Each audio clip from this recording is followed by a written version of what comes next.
Sayın TV1 izleyicileri, Türkmen tarihine hoş geldiniz. Bugünkü konumuz Rakka sürgünü ve iskanları. Konuşmacımız, araştırmacı, yazar Durmuş Ceylan. Hocam hoş geldiniz. Hoş bulduk Mehmet Buyurun. Hocam. Şöyle başlayalım. Bir yeni il Türkmenler ve ilk Rakka sürgünlerinde başlayalım inşallah. Mehmet Hocam çok teşekkür ediyorum. Bu hafta birlikteyiz Türkmen Tarihi programında. Aslında programa başlarken ben de size hem bir teşekkür borçluyum hem de hoş geldin diyorum. Teşekkür ederiz. Bu arada TV1 izleyicilerimize ve TV1 yayın ailesine programa başlamadan önce her zamanki olduğu gibi bu hafta teşekkür ederek başlamak istiyoruz. Mehmet Hocam, Rakka sürgünü ve Rakka hadisesi, Rakka iskanları dediğimiz tarihte 1691 yılındaki padişah fermanıyla başlayan bir sürgün dönemi. Türkmen tarihinde uzunca bir 1000 yıllık Türk tarihinde 100 yıl tesiri olan 1691 yılında başlayan ancak 100 yıl kadar Anadolu'daki Türkmen hareketini etki eden bir yapıdan bahsedeceğiz bu hafta. Daha önceki dönemlerimizde çalışmalarımızda Dulkadirli Türkmenlerini çalışmıştık. Dulkadirli Türkmenlerini anlatmıştık. Tabi bahsettiğiniz, sorduğunuz soru üzerinden hareket edersek Mehmet Hocam, Yenil Türkmenleri ve Yenil bölgesi. Yenil bölgesi bir kaza, bir sancak, Sivas'ın kuzeyindeki Türkmenlerin dağılma ve toplanma merkezi. Daha önceki yayınlarımızdan sayın seyircilerimiz hatırlayacaklardır. Bu bölge daha çok Beydilli Türkmenlerinin Oğuz'un Bozokkalın'a bağlı Beydilli Türkmenlerin iskan olduğu yoğun iskan alanı olarak bildiğimiz bir saha. Bu sahadaki Beydilli Türkmenleri ilk Rakka sürgününe, Rakka iskanına, bu üç kelimeyi de kullanacağız. Aslında Rakka, Türkmenler tarihinde, Türkmenlerin ifadesiyle bir sürgün yeri. Bu bölgede oluşan boşluk sebebiyle Yusuf Paşa'nın ihdas edildiği bir paşalık, yani eyalet olarak 1520 yılından sonra bölge oluşturuluyor. Bu bölgede ard arda gelen diğer paşaların, Ahmet Paşa'nın da görev yaptığı yıllarda buraya Türkmenler iskan ettirilmek isteniyor. Peki bunun bir sebebi var elbette. Yenil bölgesinin asayiş durumunu düşündüğümüzde özellikle Türkmenler yani Dulkadirli dönemi bitiyor, Dulkadirli Osmanlı Devleti'ne ilhak oluyor. Daha sonraki dönemlerde burada beylerin ellerinden alınan dirlikler söz konusu. Buna bağlı asayiş sıkıntılar var. Evet. Osmanlı bunu düzeltmek için Rakka civarında Halep'e bağlı bir yer burası. Halep'in üzerinde. Rakka neresi? Şimdi ilk önce belki bir cümleyle, birkaç cümleyle müsaade ederseniz Buyurun. oradan bahsedelim. Mehmet Hocam, Rakka bugünkü Suriye'nin kuzeyi. Bugünkü Rakka olarak bildiğimiz Suriye topraklarında kalan yer. Burası son yüzyıla kadar Osmanlı'nın elinde bulundu. Bu eyalet ve kaza olmuştur, sancak olmuştur. Birkaç statüsü var, onu söyleyelim. Hemen Osmanlı'nın elinde kalmıştır uzun yıllar. Sancak olarak veya kaza olarak burası idari taksimatlandırmalara maruz kalmıştır. Şimdi Mehmet Hocam, Rakka eyalet. 1520 yılında burası bir eyalet. Rakka eyaleti diye geçen Osmanlı idari taksimatlandırmasında. Sonra 1586-1739 yılında burası Diyarbakır eyaletine bağlı bir kaza. Daha sonraki yıllarda 1846-1865 yıllarında Halep eyaletine bağlı yine bir sancak. 1875 yılında yine Zor müstakil bölgesiyle birlikte, o bölgenin ismi, diğer ismi de Zor bölgesi deniliyor buraya, bir kaza. 1889-1911 yıllarında kaza.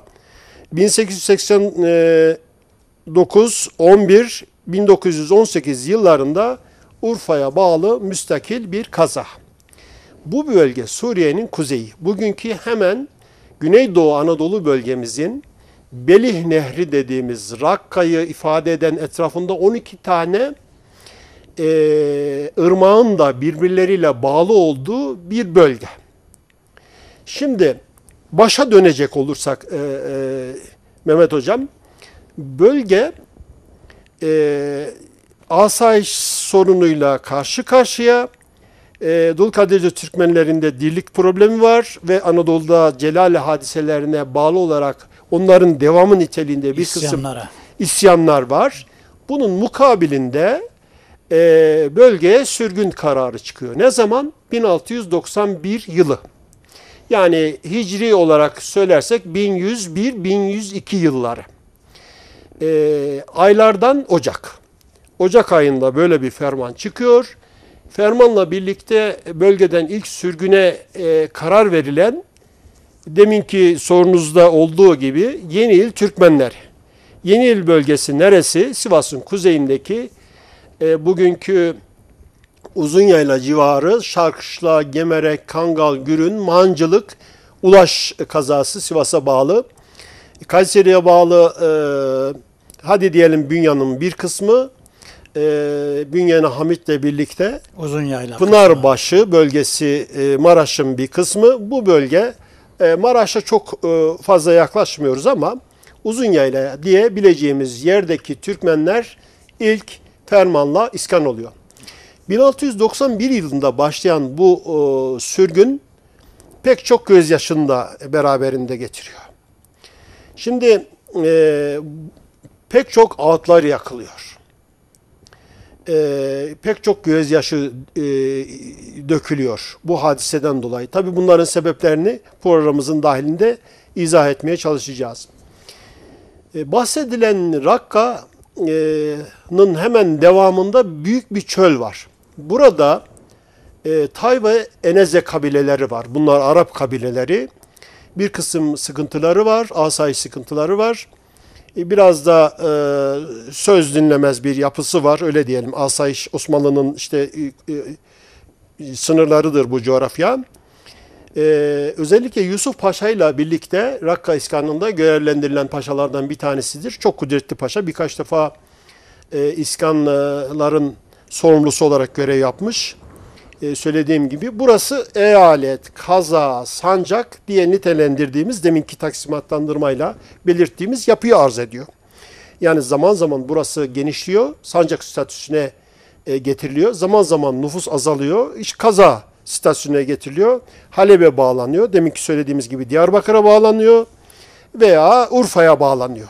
Bu zaman süreci içerisinde böyle bir idari taksimatlandırmasının var olduğunu biliyoruz. Yusuf Paşa hocam, aşağıdan Yusuf Paşam geliyor, düşmanla karşı koyan mert olur diyor. Bu Yusuf Paşa mı? Evet. Evet. Çok teşekkür ediyorum katkınız için Mehmet Hocam. Hatırlattığınız gibi pek çok ağıtlar ve gözyaşları var. Pek çok türküler var. Özellikle ağıtlara söz konusu olan bir yapıdan bahsediyoruz. Rakka sürgünü. Beydili ile birlikte, tabi Beydili Yeniil derken bunların büyük bir kısmı Beydili ama büyük miktarda da büyük kütleler halinde Avşar bölükleri var. Bayat bölükleri var. Aşağıdan gelen Harep Türkmenleri var. Bir de doğudan, daha doğudan gelen Bozulus Bakiyeleri var. Bu dört yapının içerisinde ilk sürgüne maruz kalan ama sözümüzün başında söylediğimiz gibi ne diyelim, Beydili aşiretleri, bakiyeleri. Kimler onlar? Birkaç ilave yapalım buraya. Yeniil Türkmenlerinden Ağaca Koyunlu, Barak. Barak biraz da Cerit'le ilgili. Cerit'in avşar defterlerinde yazılı olduğunu sayın seyircilerimize belirtmiş olalım. Değişik defterlerde de kayıtlarını görüyoruz. Zaman zaman sosyolojik yapıları da sıkıntılarından var olduğunu bildiğimiz Boynuyoğlu, Çağırganlı, Çimeli, Elçi, İmanlı Aşarı, Recep'le Avşarı ile birlikte beraber hareket ediyorlar bunlar. Uzunyayla'da da iskanları son dönemlerde 1865'ten sonra iskan kanunu ile birlikte yeni bir iskan kanunu en son çıkanlardan birisidir Mehmet Hocam. Buraya iskan olan avşar bölükleri var. Onlar da sürgüne maruz kalıyor maalesef. İmanlı avşarı Kürt mihmatlı dediğimiz 9'un içerisindeki Musacalı, Musa Hacılığı, Ağaca Koyunlu'nun bir kısmı Neccarlığı, bunların bir kısmı avşarların içerisinde yazıldığı gibi bir kısmı da aynı zamanda Beydil'in içerisinde de yazılır. Bunların yekününe aynı zamanda Halep Türkmenleri diyoruz. Fakat genel anlamda daha kapsayıcı bir ifade kullanacak olursak Dulkadirli Türkmenleri diyoruz. Dulkadirli Türkmen yapısını ifade ediyor. Bir kısmı tabii bunların yukarıda Bozok sancağına bağlı bölükler var. Az miktarda da olsa daha doğudan gelen Bozulus Türkmenleri var. Bunlar iskan olduğu yerler o dönem itibariyle 1690 17. yüzyılın sonlarına denk gelen bir tarihten bahsediyoruz. Bu tarihte bunlar sürgün iskanlarına karar veriliyor. Peki bunların içerisinde başka haricinde neler var? Yabaneri dediğimiz konar göçer Türkmenler, Şamlı dediğimiz Halep Şam demin söylemiştik. Bayat, Beydilli, Harbendelli, İnallı, Köpekli Avşarı, Gündüzlü Avşarı dediğimiz teşekkürlerin bir bütünü bunlar. Aynı zamanda bir geniş yapıyı da ifade ediyor bu yapılar. Acurlu, Alanyurtlu, Bayındırlı, Büdüz, Döğer, Eymür, Karakoyunlu, Kargın, Kıçılı, Kınık, Peçenek, Uçbeyler. Bunlar Oğuz'un Bozok koluna bağlı bir kısmı, bir kısmı Üçok koluna bağlı. Fakat genel olarak Dulkadirli Türkmenler yapısını, zaten coğrafya, daha önceki bölümlerden sayın seyircilerimiz hatırlayacaklardır. Coğrafya Dulkadirli coğrafyası. Yani Kayseri'nin daha doğusunu, Yozgat'ı yani Bozok, Sivas ve Maraş'ı anlatmıştık daha önceki bölümlerde. Şu anlama geliyor. Burası Orta Anadolu'nun tam ortasında daha geniş ifadeyle Dulkadirli Türkmenleri iskan oluyor. Sadece Dulkadirli Türkmenler mi? Hayır. Keskin tarafından, Çankırı Çorum tarafından daha batıda Karaman eyaletinden yani Karamanlı Beyliğinden kalan bakiyelerden bahsediyoruz. Mehmet Hocam. Evet. Buradaki bölüklerin bir kısmı yani Kırşehir, Nevşehir sancağındaki Türkmenlerden bahsediyoruz. Buralarda da sürgüne giden Türkmen bölükleri olmuş. Şimdi ne kadar bir yekün sayın seyircilerimizin hatırda tutması için bir yekün söyleyelim. 84 bin çadır. Ne kadar kalıyorlar Rakka'da? Kimilerine göre 6 ay. Kimilerine göre yani bölük bölük. Aslında Türkmen bölükleri burası biraz sürgün iskanı. Zorunlu bir iskan. Sebeplerini birkaç madde halinde söylemiştik. Sosyolojik sebepleri var. Anadolu'da Celali isyanlarının devamı niteliğinde bir yapı var. Burada Arapların büyük bir baskısı var Osmanlı sınırlarına. Tay ve Eneze kabilelerinin, bunlar Arap kabileleri, hatta biraz tırnak içerisinde söyleyelim, vahşi bir yapısı var. Bu iki kabilenin önlerine set olması için Anadolu'dan giden bir Türkmen yapısı var. Yani fotoğrafı böyle çekelim. Fakat şartlar çok zor. Türkmenler daha önceki yayınlarımızda sık sık anlattık. Sayın seyircilerimiz, bizi takip edenler çok iyi biliyor. Yaylak ve kışlak hayatı için kışın kışlaklara, yazınsa yaylaklara, daha yukarılara çıkarlar. Peki burada bir tarif ortaya çıkıyor. Sıcak, çöl sıcağı, hiç bilmediği bir coğrafya ve hiç karşılaşmadığı doğa şartları, ağırsız bir Aneze ve Tay kabilelerinin baskısı. Hem şartlar uygun değil, zor şartlar, çöl şartları, hem de bulunmuş olduğu coğrafya, hem de kendi yurtlarından, yaylaklarından sökülüp oraya biraz da zorla götürülen bir Türkmen yapısı. Bu çok fazla sürmüyor. Bu iskan yapısında Mehmet Hocam özellikle bir yılı tamamlamayan ve gerisin geriye dönen pek çok Avşar bölükleri, Beydili bölükleri, bu saydığım bölüklerin büyük bir kısmı gerisin geriye dönüyorlar. Fakat bu iskana önderlik eden, rehberlik eden iskan sorumlusu Yusuf Paşa, daha sonraki işte Ahmet Paşa ve pek çok paşa gelmiş. Aşağı yukarı 10-15 tane paşanın var olduğunu tahrir kayıtlardan görüyoruz. Yani Rakka sürgününü anlatan pek çok tahrir defteri var. Özellikle Rakka defterleri var. Sürgün yapısı sıkıntılı bir yapı olduğu için burayla ilgili aşiretlerin geri dönüşlerini, geri dönüş sebeplerini inceleyen, kısmen çözen, yani Rakka ve civarında Belih Nehri dediğimiz, Belih Nehri'nin yukarı yapısı, aşağı yapısı buralara iskan olan, iskanları buralarda tutmaya çalışan paşalar var. Bunların bir kısmı muktedir olamadıkları için görevden alınmış. Mesela Yusuf Paşa daha sonraki dönemlerde Amasya Sancak Beyi olarak görev yapmıştır. Yani gerisin geriye dönen Türkmenler var.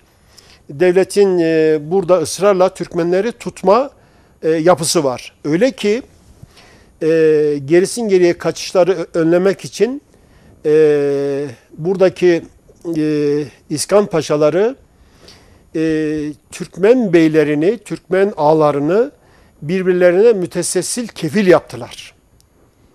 Yani diyelim ki Müşterek, ortak. ortak bilirsiniz mütesessil kefili sık sık kullanılan ticari bir ifadedir. Birisini beni size, sizi ona, onu ona Kefil yapmak. kefil yapmak. Amaç Türkmenlerin gerisin geriye kaçışını önlemek tabii ki. Şimdi bu yapı içerisinde birkaç isim daha verelim Mehmet Hocam. Ağacakoyunlu, Anamaslı, Avcı, Çağırganlı, Cerit, Çimeli, Dokuz, Döngeleli, Elçi, Eymür ve Eşkinciler. Bunlar ilk bölüklerden gidenler. Gündeşli, İmanlı, Kavurgalı, Küreciler, Peçenek, Tecirli ve Tekeli. Daha sonraki dönemlerde bölgemizden büyük kütleler halinde bu bölgeye aşiretlerin reislerinin önderliğinde biliyorsunuz Türkmenlerin beyleri vardır. Türkmen beyleri dediğimiz aşiretlerinin, kabilelerine ve cemaatlerinin üzerinde çok etkili olan o cemaatleri yönlendiren beyleri. Her obanın neredeyse her grubun bu saydığımız Üçok olsun hem Bozok olsun Oğuz boylarının veya harici Türkmen gruplarının içerisinde mutlaka bu yapı içerisinde Türkmen beyleri var. İşte bu sürgün iskanını yönlendiren başta Ferriz Bey, Beydili Bey'dir kendisi görev aldı. Daha sonraki yıllarda hatta aylarda Ferriz Bey Rakka sürgününün büyük sıkıntılar yaşattığını kendi aşiretlerine bizatihi gördü. Sonra kendi aşiretleriyle birlikte bir kısım kendisine katılan aşiretlerle birlikte bu bölgeden bölgeyi terk ederek o zaman itibariyle Safevi Devleti'ne kaçtı. Şimdi Rakka sürgünü çok zor. Gidilen mahal çok zor. Şartlar ağır. Arap kabilelerinin büyük baskısı var. Türkmenler gitmiş aradığını bulamamış. Zaten yaylak kışlak hayatı yaşayan Türkmenler çöl hayatıyla karşı karşıya ve büyük bir baskıyla da karşı karşıya kaldığı için bu bölgeyi terk ediyorlar. Ve süratle ve hızla beyleriyle birlikte. Orada yani 12 tane nehrin aslında burası Rakka civarı Belih Nehri'nin sağ ve sol yanı irili ufaklı 12 tane nehir. Bu nehrin etrafına, nehirlerin etrafına, kuzeyine, güneyine, aşağı yakasına, yukarı yakasına, hatta daha yukarıya doğru Ruhi Sancağı'na yani Urfa Sancağı'na doğru giden mekanlara Çolap denilen mekanların daha kuzeyine, daha batısına yerleştirilen Türkmen aşiretleri var. Nerelere, ne kadar aşiretin yerleştiğini, hangi kabilelerden, hangi cemaatlerden, hangi boydan beyleriyle birlikte nereye iskan edildiğini, bunların sayısını toplamda biliyoruz. Fakat şu kesin bir süre sonra bunlar gerisin geriye ricat ediyorlar. Etmek durumunda kalıyorlar. Sizin de demin girişte söylediğiniz Mehmet Hocam, toplandık aşiret geldik Çolap'a başımızdan esen boran değil mi? Şahin Bey, Karaca konduk yan yana, Hacı Ali'nin yurdu Seylan değil mi? Urum'dan öteye yığınak düzüldü, aşiretler isim isim yazıldı, Koca Berk Ağa'nın bendi bozuldu, Cerit onun tozlu duman değil mi? Cerit, Beydili ve Avşarlara yakın olan bir Boy. evet, yani boyunda altında bir bölük. Çok cesaretli beyleri de var. Fakat bunlar da gerisin geriye ricat edenlerden. Dönenlerden. Evet. Kurt Karaca Ulaşlı'nın beyine, o da kondu Şahin Bey'in sağına. Şahin Bey Genelde Gaziantep civarında tanıdığımız Şahin Bey'in dışında bir Şahin Bey. bu daha öncesi Ferruz Bey terk etmişti Safevi yurduna diye, yani İskan şartları ağır geldi. Kendi bu sürgün beyi iskanın, yani sürgün iskanının sorumlusu, baş sorumlusu diyelim. Yani en üst Türkmen beyi. Bütün aşiretlerden 84 bin çadırdan sorumlu olan en üst noktadaki Türk beyi. Beydili'nin beyi Ferruz Bey. Fakat şartlar çok ağır geldiği için ikna edebildiği diğer aşiretlerle birlikte Safevi coğrafyasına gidiyor. Geride kalanlara da tekrar Sancak Beyleri, Ferriz Bey'in oğlu Kenan Bey'i sorumlu tutuyor. Daha sonraki dönemlerde Şahin Bey de aynı şekilde Rakka sürgün iskanının sorumlusu oluyor. Bu beyler onlar. Şimdi hocam o zaman ikinci sorumuza geçelim. Sürgüne katılan diğer Türkmenler. Evet. Hocam teşekkür ediyorum. Şurayı bitirdikten sonra hemen o konu üzerinden devam edelim. Firkat girdi Ağaca Kale dağına, Yusuf Paşa cana kıyan değil mi? Demin söylemiştiniz.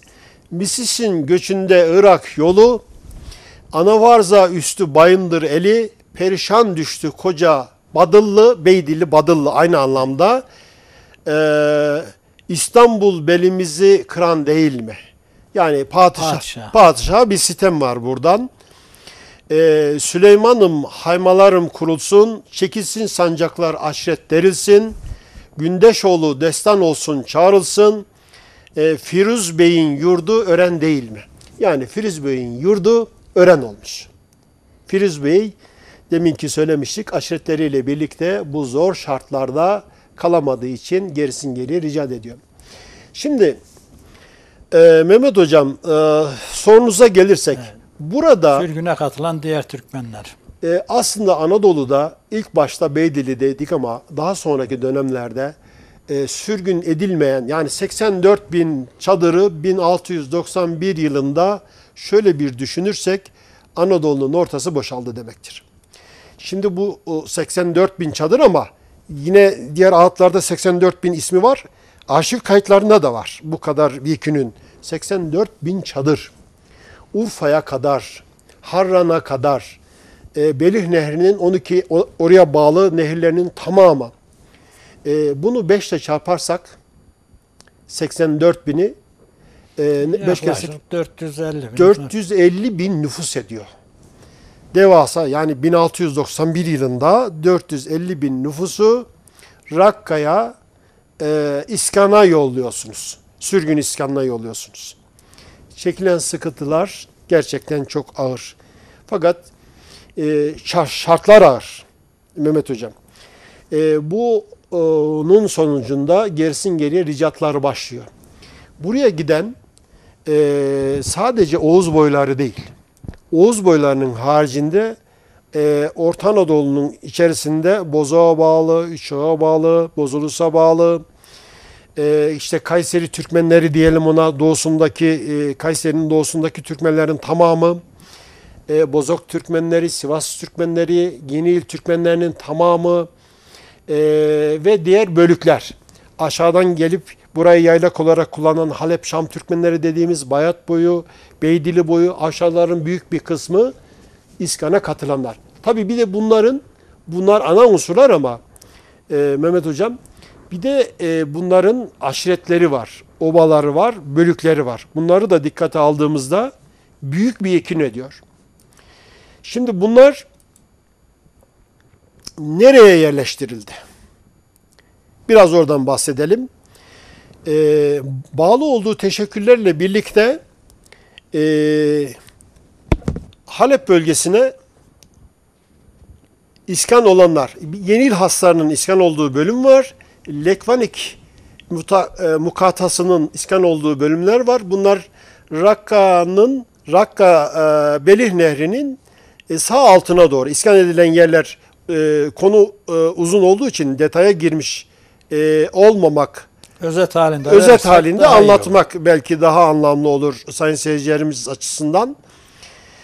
Bir Keskin ilinden gelenler var. Yani bu o zaman Keskin ili, Keskin ilçe Ankara'nın bir ilçesidir. Burada sakin olan Bozulus'a bağlı bir kısım Türkmen bölükleri var. Nereye iskan oldu hocam bunlar? Nehir boyunca Belih Nehri'nin batı yakasına iskan edilenler.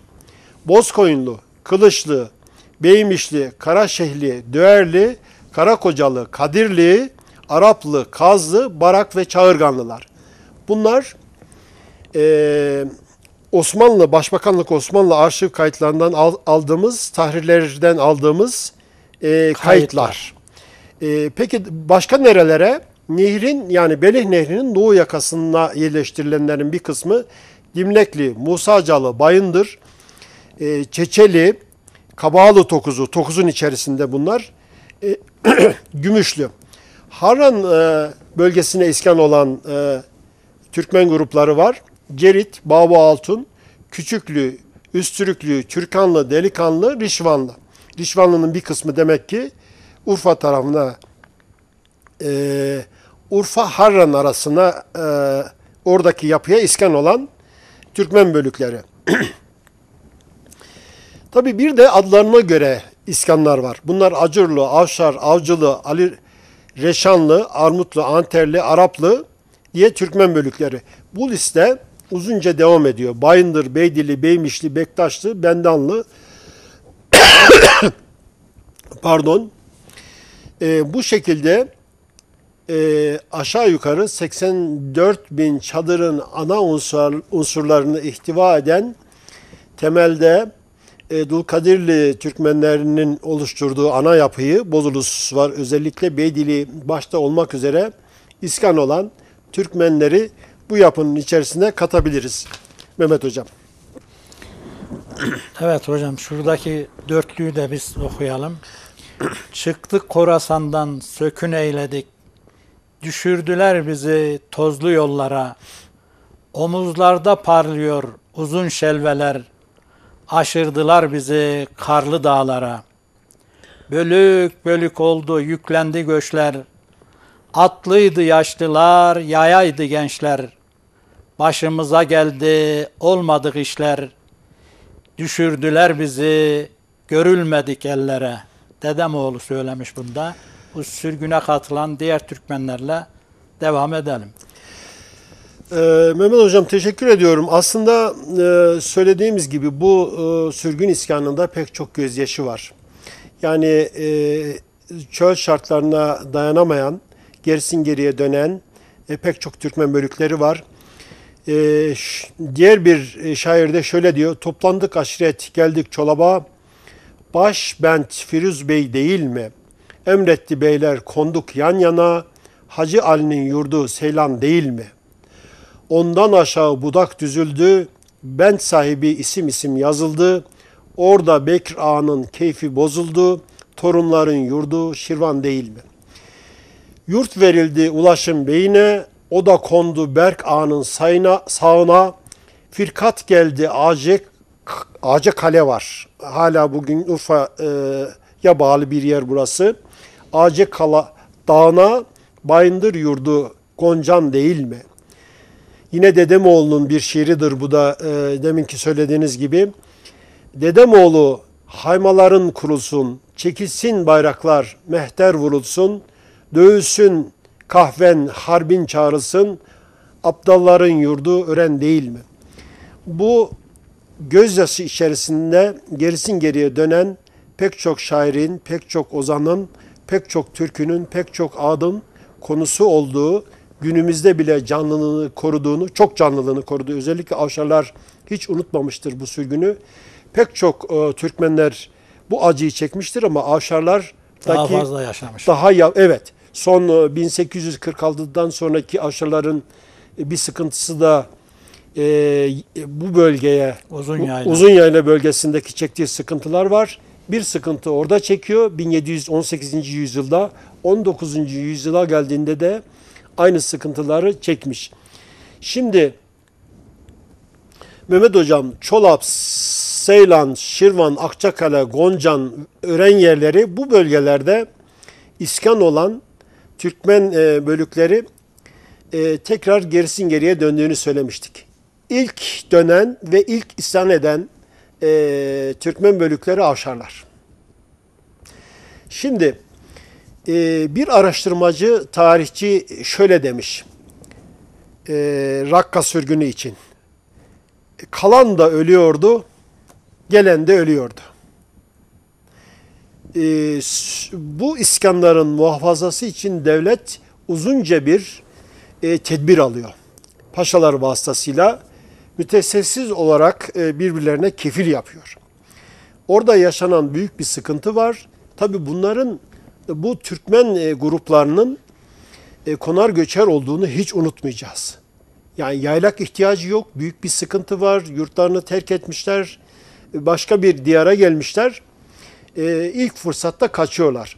Seyhan ve Ceyhan nehirleri, tabii Fırat ve Dicle hattı üzerinden gelip gittiğini söylemeliyiz. Bu hatlardan her zaman geliş ve gidiş olmuyor. Baharla birlikte coşan ırmak pek çok cana da mal oluyor. Yani Ocak ayında sürgün başladığını söylemiştik. 1691 sürgün tarihi. Ocak ayı itibariyle karar veriliyor ama baharla birlikte başlıyor. Giderken koyun sürüleri, canlar feda oluyor. Irmaklar alıp götürüyor. Dönerken ve kaçarken yine başka bir sıkıntı. Burada o yıllarda derebeylik hükmediliyor. O bölgede özellikle Torosların daha kuzeyinde Kuzanoğulları, Kozanlar dediğimiz derebeylik Toroslara hükmediyor. Orta Anadolu'da da özellikle Çaparoğulları, Mamalı'ya bağlı Çapanlar bölgeyi hükmediyor. Özellikle Kayseri'yi de içine alırsak bu bölgede hüküm sahibi. Çapanoğlu'na gelen emirler var. Yani Türkmenlerin gerisin geri ricat etmemesi, ricat eden Türkmenlerin tekrar ordular ve askerler vasıtasıyla eski yerlerine iskan edilmesi yönünde gelen fermanlar var. Paşaların sedaretten gönderildiği sık sık emirler var, emirnameler var. Bu emirler gereği bölgeye, yurtlarına gelen Türkmenler tekrar yine aynı şekilde bölükleriyle birlikte, başlarındaki Türkmen beyleriyle birlikte gerisin geriye Rakka'ya götürülmüş, iskan edilmiştir. Fakat ilk fırsatta bu iskandan yeniden ricat etmişler. Bu durumda buradaki derebey olarak bulunan beyler, oradaki, zaten orada da ölüyor Türkmen, burada da ölüyor. Zaten mütesselsil olarak birbirine kefil, borcu ödeyecek durumda değil. O zaman Türkmenler ne yapıyor? Saha çalışmalarında Mehmet Hocam bir şey fark ettim. Orta Anadolu hattında özellikle bahsettiğim Keskin'e kadar Kırşehir'in bir kısmı, Kayseri'nin doğu yakasının son iskanlarının Avşar iskanından bir önceki iskanı kastediyorum. Tamamı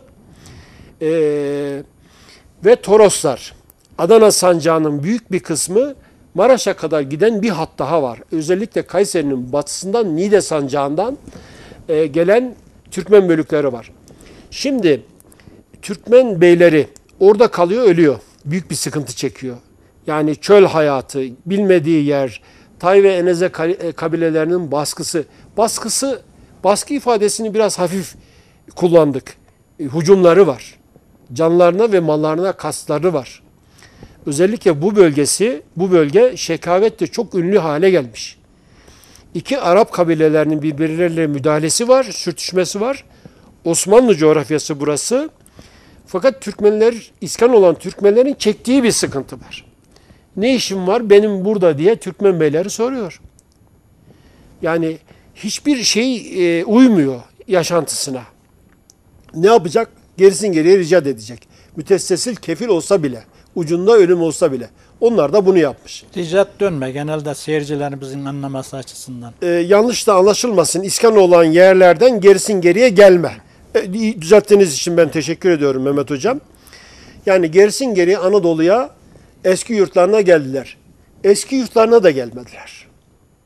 Eski yurtlarına başka sancaklar üzerinden, başka Türkmen grupları üzerinden, başka coğrafyalardan iz kaybettirerek 100 yıl içerisinde, yani şimdi biz 1691 yılındaki sürgün iskanlarından bahsediyoruz ama 1730 yılında bitmemiş. Bu bölgeden, Orta Anadolu'dan, Kayseri sancağından giden, sürgüne gönderilen Türkmenler yerleştikleri yerleri biliyoruz. Fakat arada bir 50 yıllık, 60 yıllık kopukluk var. Saha çalışmasında bunu fark edince diyelim ki keskin temettüat defterini incelediğimizde Haymana, Cihanbeyli, Karaman sancağının, Karaman eyaletinin diğer temettüat defterlerini ve tahrir defterlerini incelediğimizde son iskanların, özellikle temettüat defterleri, 1690'dan sonraki tutulan defterlerin ismi bunlardır Mehmet Hocam. Bu isimlerle anılmışlardır. Tabii nüfus havi defterleri var, iskan defterleri var. Bunlar da elbette birbirlerine bakıyorlar. Örtüştürdüğümüzde doğruyu veriyor. Birbirleriyle ilgili, alakalı. Alakalı. Görüyoruz ki oradaki at çekenli ulusu var mesela. Karamanlı bölükleri var. Bunların daha önceki tahrir defterlerinden yapılarını biliyoruz. Karaman sancağı için, Konya coğrafyası için bahsediyorum. Özellikle çok iyi bildiğimiz Kayseri sancağı ve sancağa bağlı diyelim ki Pınarbaşı sancağının iskanlarını, önceki yapıyı biliyoruz. Son yapılar özellikle 50 yıl içerisinde, yani 1730-1735 yılları içerisinde iskanların yapısının değiştiğini, 1800'lü yıllara geldiğinde tekrar gerisin geriye ana yurtlarına bu Türkmenlerin tamamen geldiğini görüyoruz. Yani bir şekilde tekrar ata yurtlarına gelmişler. Yani şey önleyememiş. İskan. İskan, sürgün iskanı, pek çok paşa, görevlendirilen pek çok paşa var burada. Bu paşalarda, bu kudretli paşalar, birkaç tanesinin ismini verelim. Kadızade Hüseyin Paşa, Feruz Bey oğlu Şahin Bey ile birlikte çalışmış Yusuf Paşa, yine ard arda arşiv kayıtlarında gördüğümüz Mehmet Hocam, yani 17-18 tane bahsediliyor ama bu paşalar, bu tedbirler Arap ve Eneze, Tay ve Eneze kabilelerinin baskısı Türkmenleri o şartlarda, zor şartlarda ölüm pahasına olsa tutamamış. Daha sonra da Çobanoğulları, diğer Beydili bölükleri, Halep, Şam Türkmenleri dediğimiz yapının bir kısmı yakın zamana kadar Suriye'nin kuzeyindeki Türkmen yapısını biliyorsunuz. Evet. Hani bu Suriye Savaşı çıktıktan sonra oradaki Beydili Türkmen bölüklerini İlber Ortaylı Hoca da yazmıştı. Birkaç hoca da konuyla ilgili çalışmalar yapmıştı. Özellikle Kuzey Suriye'de kalan Türkmenler diye az bir kısmının orada kaldığını, yani 1691 yılında 84 bin çadırdan bahsediyoruz. Büyük bir kütlenin orada olması gerekiyor. Peyderpey tekrar Urfa sancağı, Diyarbakır sancağı üzerinden bir kısmı doğudan, bir kısmı batıdan, bir kısmı da Türkmenlerin Adana sancağı içerisindeki Kozan, Tufanbeyli, daha aşağıda Kadirli, sahile kadar olan, Payas'a kadar olan bölgelerde bu Türkmen bölüklerinin iskandan dönen Türkmen bölüklerinin bu kariyelerde ve köylerde iskan olduğunu, bir süre sonra izlerine büyük Türkmen kütleleri içerisinde de giriyorlar. Bunlar konfederatif bir yapı içerisindeki daha büyük Türkmen cemaatleri diyelim ona biz. Bu yapının içerisine de girerek iz kaybettiriyorlar. İz kaybettirdikten sonra zaten bir süre sonra iskan fermanının hükmü de düşüyor haliyle deyip bu Hocam konuyu... süremiz hızlı ilerliyor. Sürgünden geri dönüşlerden bahsettik az da olsa. Rakka isyanlarının bölgemiz üzerindeki etkileri. Bu çok önemli bir konu Mehmet Hocam. Sürgünler tabii gözyaşıyla dolu olduğunu söylemiştik. Buna bir örnek daha verelim. Yine bir başka ozan.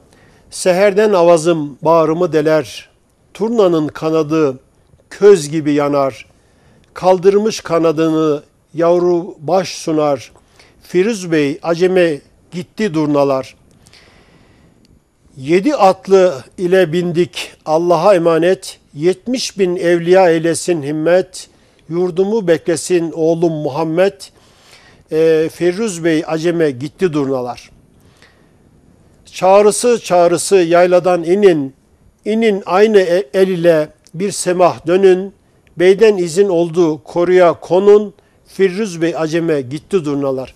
Tabi Firuz Bey'in bölgeyi terk ettiğini daha önce söylemiştik. Acem İran bölgesi oluyor değil mi? Evet.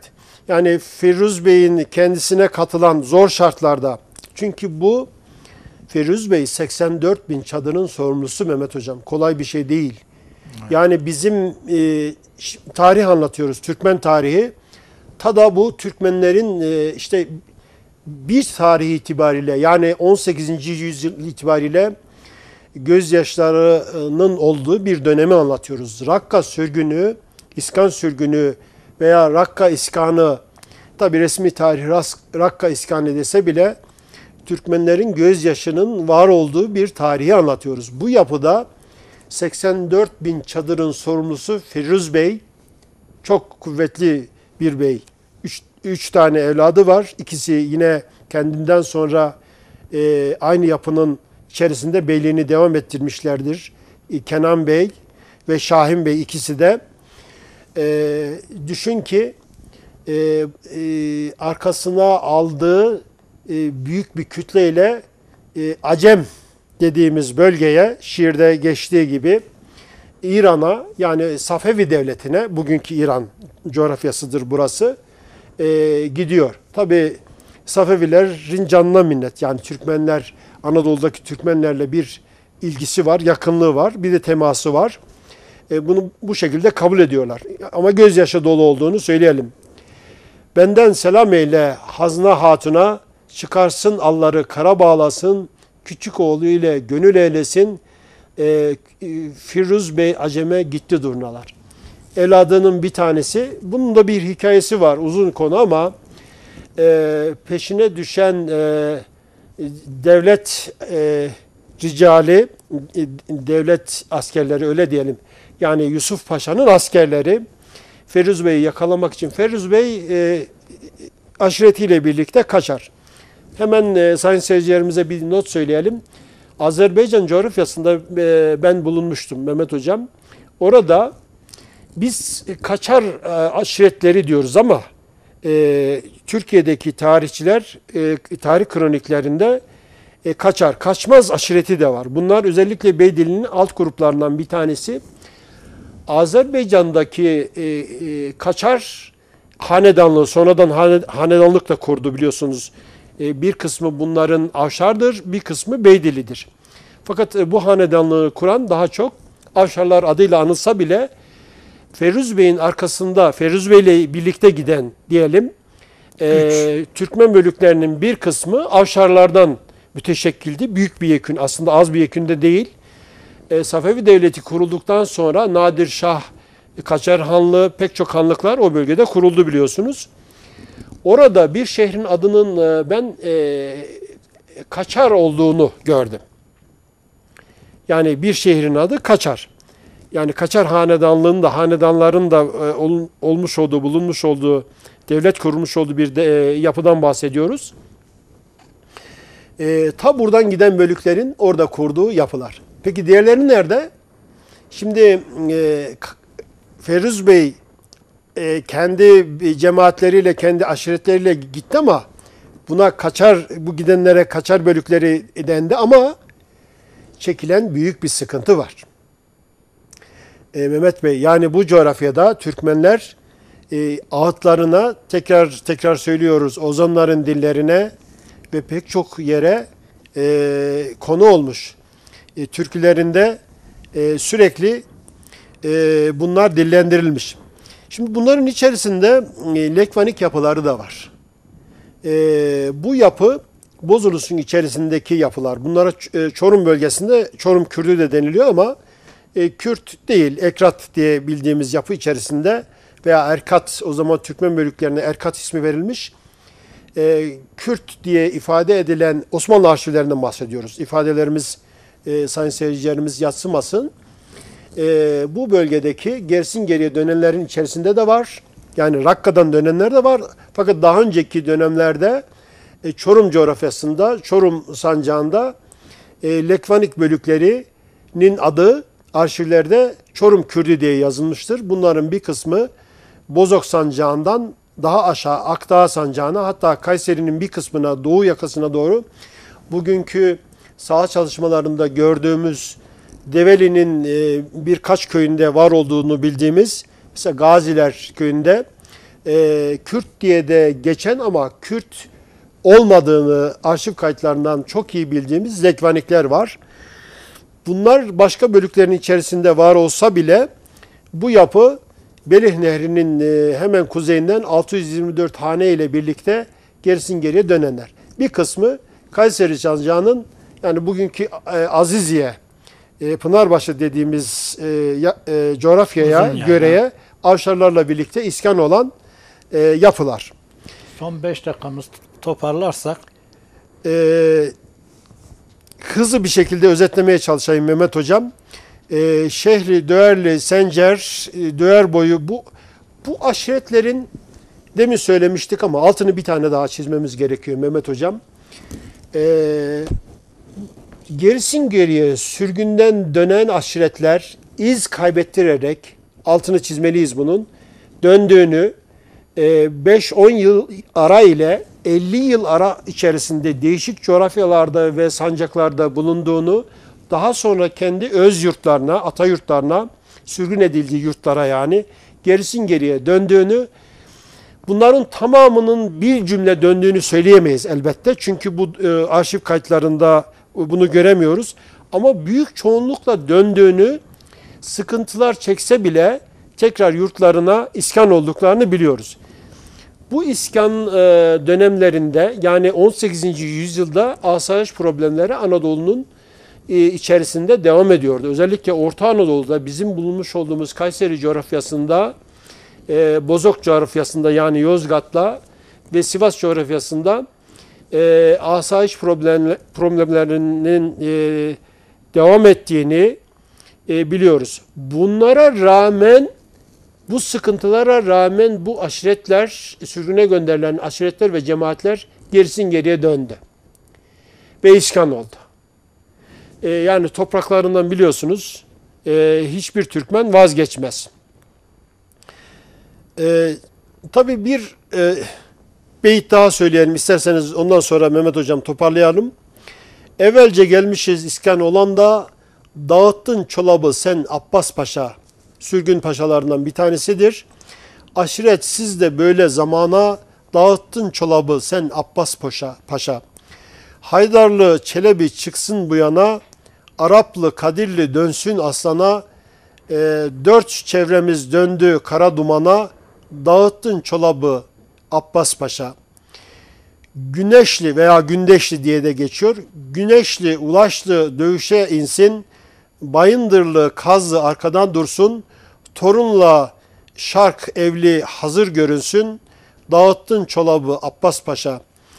Mehmet'im der ki belim büküldü, gözüm yaş sineler döküldü, dağıldı aşiretim bendim söküldü, dağıttın çolabı Abbas Paşa. Tabi pek çok kez yaşı döktüğünü sık sık bu programımızda kullandık. Rakka, Mehmet Hocam, çok büyük bir sıkıntıydı. Türkmenler bu bölgede durmadı. Söylediğimiz ağır şartlardan dolayı tekrar gerisin geriye yurtlarına döndü. Özellikle Kayseri sancağında genç iskanlar, yani benim atam kim dediğinde, nereden gelmiş dediğinde şunu iyi biliyoruz ki Rakka'ya atalarımızın büyük bir kısmı sürgün gitti. Değişik yollardan biraz gecikse bile ana yurtlarına döndü. 18. yüzyılda özellikle Kayseri, Bozok Sancağı, Sivas ve Maraş Sancağı'nın Orta Anadolu'nun Keskin'e kadar kısmı, Kırşehir'in bir kısmı bu sürgünden dönen Türkmen iskanlarıyla tekrar şenlendirildiğini biliyoruz. Bu vesileyle ben programımızı bitirirken hem size moderatörlük yaptığınız için, zahmet ettiğiniz için çok teşekkür ediyorum Mehmet Hocam. Sayın seyircilerimize de bizi izledikleri için çok teşekkür ediyorum. İyi günler diliyorum. Biz de sizlere teşekkür ederiz Sayın Hocam. Böyle bizi bilgilendirdiğiniz için, tarihimizi, tarihi değerlerimizi bize anlatıp öğrenmemiz için, katkı sunduğunuz için, Türk çocuğu ecdadını, atasını tanıdıkça kendini daha güçlü hissedecek, daha iyi hizmetler sunacak. Yusuf Has Hacip dedemizin dediği gibi de dostunu tanı, düşmanını tanı, yenilmez olursun. Dostumuzu, düşmanımızı iyi tanıyalım. Birliğimizi, kardeşliğimizi, dirliğimizi koruyalım. Güçlü, ileri, mutlu Türkiye'de hep beraber barış, huzur, mutluluk içerisinde yaşamak dilek ve temennisiyle bir sonraki Türkmen tarihinde buluşmak dileğiyle. Hoşça kalın, dostça kalın, hayırlı günler.